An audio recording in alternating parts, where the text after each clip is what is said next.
In 1531, 10 years had passed since the Spanish forces under Hernan Cortes conquered the Aztec Empire. Catholic missionaries had been trying to evangelize the native people for 7 years.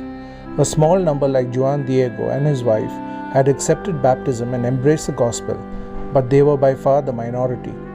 Most of the Aztec people were demoralized by the recent defeat in battle, were afraid of the sicknesses caused by European diseases, and were justly resentful of the mistreatment by the Spanish conquerors. Their understanding of their world had been based on pessimistic cosmology, complex rituals, and bloodthirsty gods who demanded endless human sacrifices. Their gods had now apparently failed them, and this rocked their world. All that changed in less than a week in December 1531. The story goes like this. In December 1531, Juan Diego was making his way to his catechism class.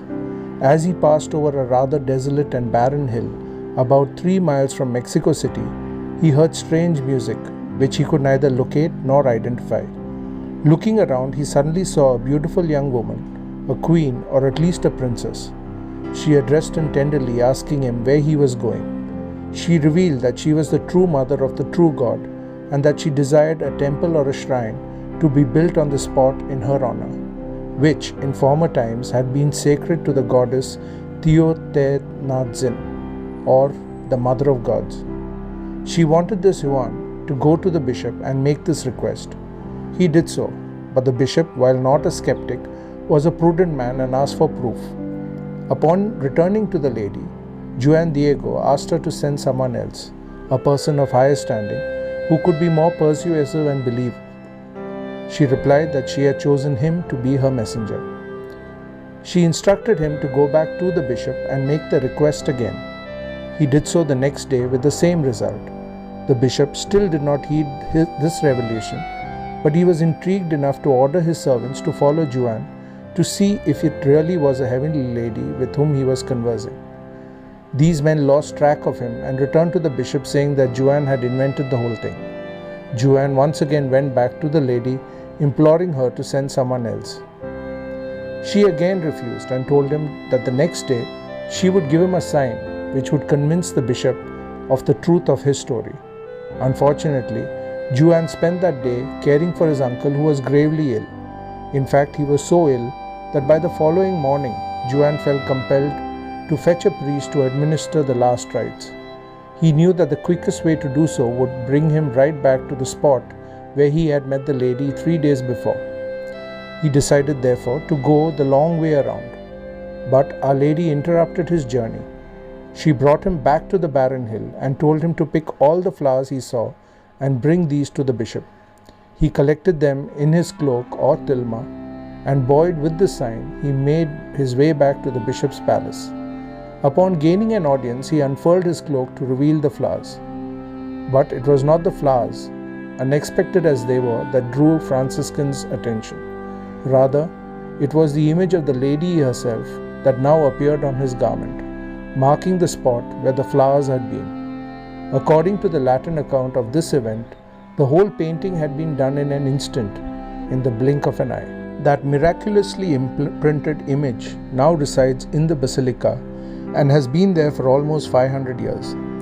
There are many mysteries about that cloak, such as how something made of cactus fibers survived for centuries, and how the image remained unharmed despite being handled by thousands of devotees and being in the presence of lit candles for over 116 years before it was placed behind the glass, or how it survived certain destruction from nitric acid and a bomb blast, and how the image could have been applied to the tilma in the first place. All these mysteries continue to elude 21st century science.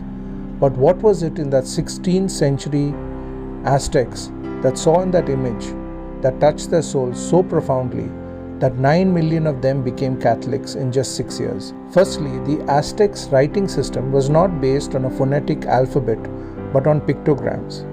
Ordinary people were familiar with these pictograms, which included images of physical items as well as symbols that made puns on the sounds from their oral language.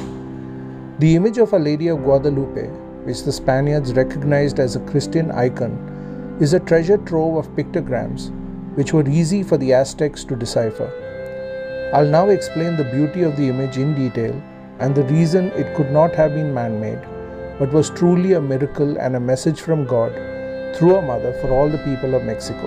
In the image, Mary is shown to be greater than the sun, the moon, the stars, and the other lesser gods of the Aztec religion.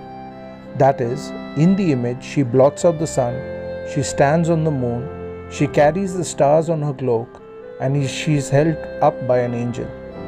She is wearing a greenish blue cloak, which was considered to be the color of the heavens and royals. It was as if she had just descended from there. The luminous light is reminiscent of the woman clothed with the sun. It is also a sign of God's power that sanctified Our Lady. Mary's eyes are downcast in humility, and her hands are folded in prayer, indicating that she prays to someone else. To a Christian, her demeanor indicates that she might be reciting Luke chapter 1 verse 38, "Behold, I am the handmaid of the Lord." The left hand is a darker native color than the right hand, symbolizing that she belongs to both races. To an Aztec, her appearance shows that she is a woman and a virgin, not a goddess. Because she is wearing her hair loose, she signals that she is a virgin.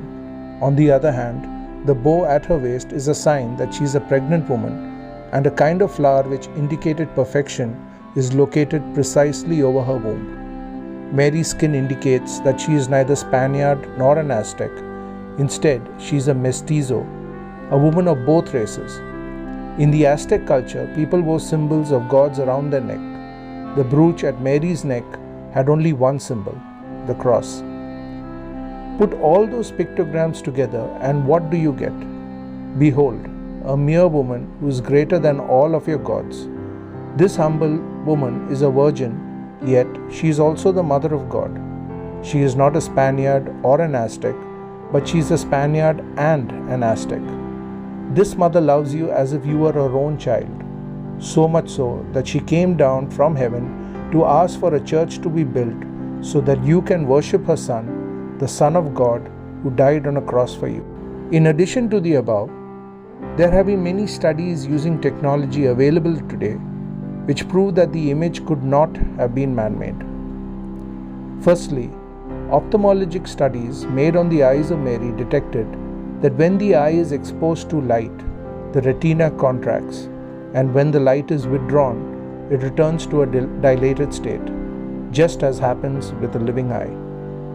Secondly, in the eyes of Mary, only about 1/3 inch in size, minuscule human figures were discovered that no artist could have painted. The same scene is repeated in each eye.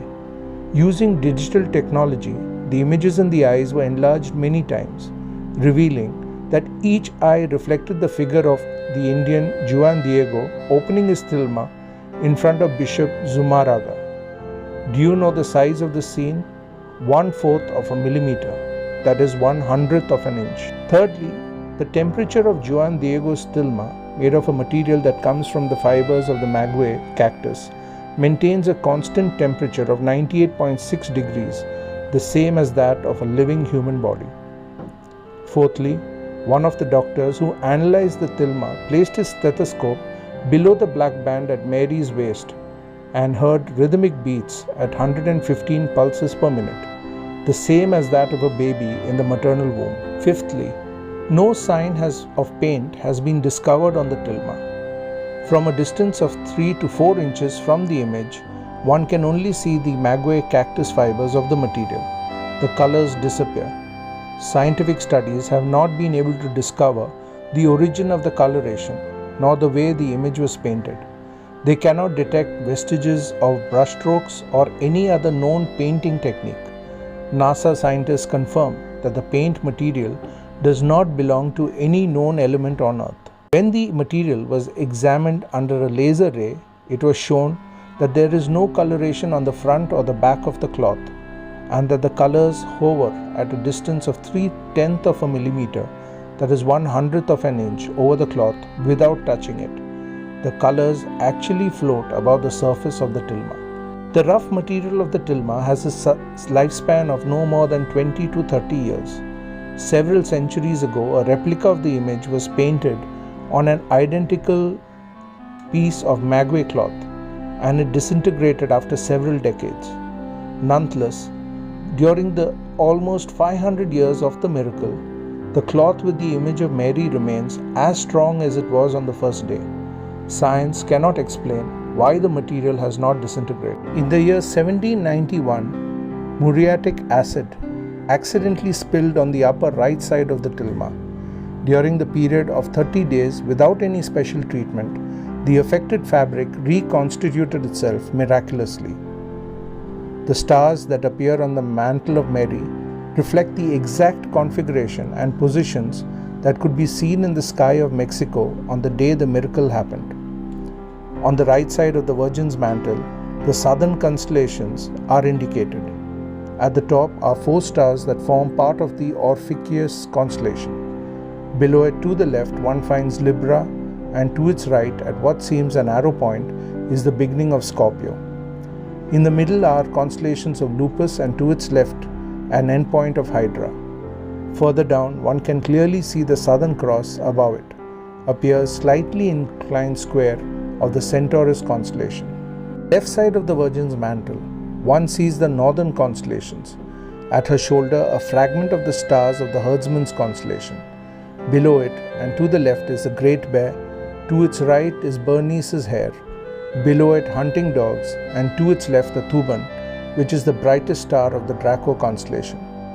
Below the 2 parallel stars, which still form part of the Big Bear, one finds stars from another pair of constellations, the Auriga at the bottom and 3 stars of Taurus. Thus, in their totality, the proper places, the 46 most brilliant stars that can be seen on the horizon of the Valley of Mexico are identified.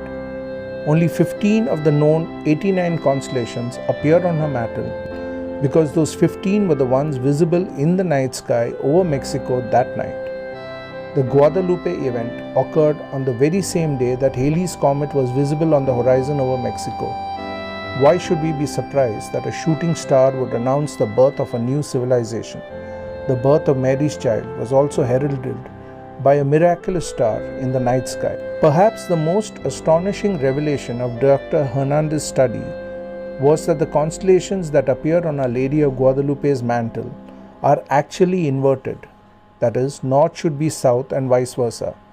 That means that when we see them, we are not viewing them from the vantage point of standing on earth looking upward.